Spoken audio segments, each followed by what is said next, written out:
This video will showcase the procedure and how to assemble the system unit or the motherboard.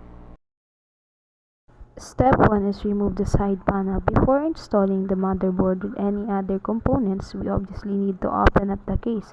Most cases have 2 or more 3 screws holding the side panel while others just pop up. They remember to put them safe place so we don't lose them. Step 2 is to take a look inside at the left side or picture on any side of an average ATX case. Every case is a mount where you can screw the motherboard on. Feel free to find this. 3. Examine the motherboard. Make sure you are grounded using anti-static wrist strap when handling a motherboard or configuring the jumpers. Place the motherboard on static stick plug came in. Step 4. Before you can continue, you need to set the jumpers on your motherboard. The best way to explain in this, read your manual for the proper terminology and placement. Step 6 is remove all unnecessary metal plates. Pop out any unnecessary temporary metal plates on the back of the case of the motherboard can slide comfortably in place as shown in the right.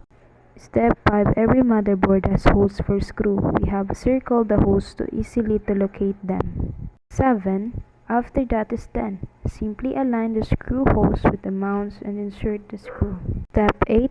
Plug in case connector, system light, power button, and USB supported in case. The step can be confusing at first. Look for the big block of pins on your motherboard, usually located at the bottom. Most boards label and pins, in most cases label connectors, so simply match up them and connectors with appropriate pins. Step 9 is plug in the power connector. Since the actual computer is not plugged in, we can go ahead and plug the power supply into another motherboard. Number 10 is double check. Step 4 and 8, always double check your work to ensure you haven't forgotten anything. Procedure on installing the CPU.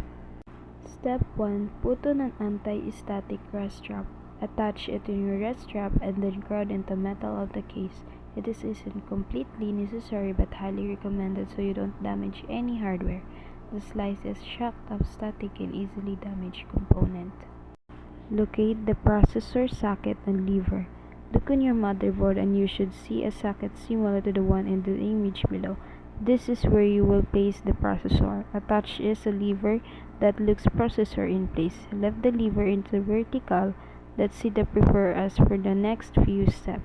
Step 4. Installing the processor. First, ensure the lever lifted up in the vertical position. There is only one way processor can be inserted, so never force in it.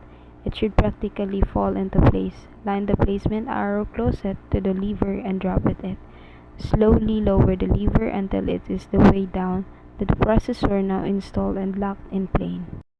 Procedure on installing the heatsink. Step 1. Locate the thermal pad or apply thermal gel. Under the heatsink, there should be a thermal pad. Simply pull away and remove the plastic film. In some instances, there is no thermal pad, so you need to apply thermal gel. Most heatsinks came with this, so apply a little bit in the middle of the processor where this is the raised area. Step 2. Place the heatsink on the processor. Never let the heatsink when installing it. This should be damaged the processor. Picture A showed the incorrect way, while picture B showed the correct way in installing the heatsink. Step 3. Heatsink should not touch the socket when it is fully attached.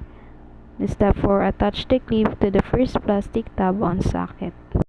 Step 5. Line up the second clip with the tab and attach. Check ensure the second clip aligned at the second plastic tab using a flat curtain screwdriver and without applying pressure to heatsink.